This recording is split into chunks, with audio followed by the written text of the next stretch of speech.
J'ai démarré le 5FU le 10 décembre.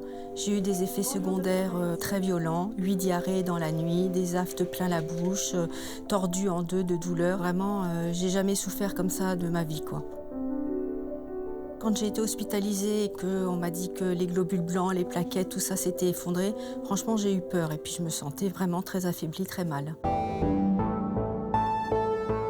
Il a été mis en évidence, il y a déjà très longtemps, des tests basés sur une prise de sang extrêmement fiable. Ils individualisent les patients qui métabolisent mal le médicament et chez qui il faudra baisser la dose de 5FU, et d'autres patients, plus rares, 0,1% de la population, qui ne métaboliseront pas le médicament et chez qui il faut l'interdire.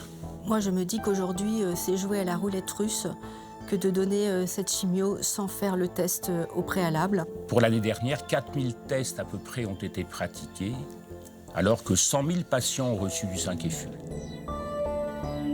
Quelles sont les responsabilités de cette situation? Elles sont probablement multiples. Les cancérologues se sont probablement habitués à cette toxicité de la chimiothérapie qu'ils considéraient un peu comme inévitable. Les sociétés savantes médicales et les pouvoirs publics ont certainement une part de responsabilité. En ne rendant pas les tests obligatoires, en ne les rendant pas remboursables, ils n'ont pas favorisé leur généralisation.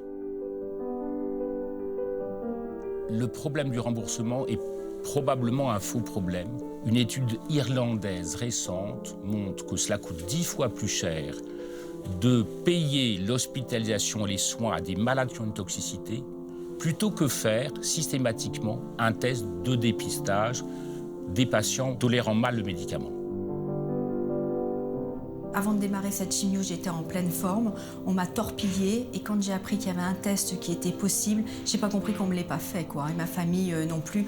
Oui, je suis très en colère parce que ça fait 1 mois et demi que je suis dans cet état de faiblesse et de fatigue et j'ai eu beaucoup de souffrances qui auraient pu être évitées. Oui, je suis en colère.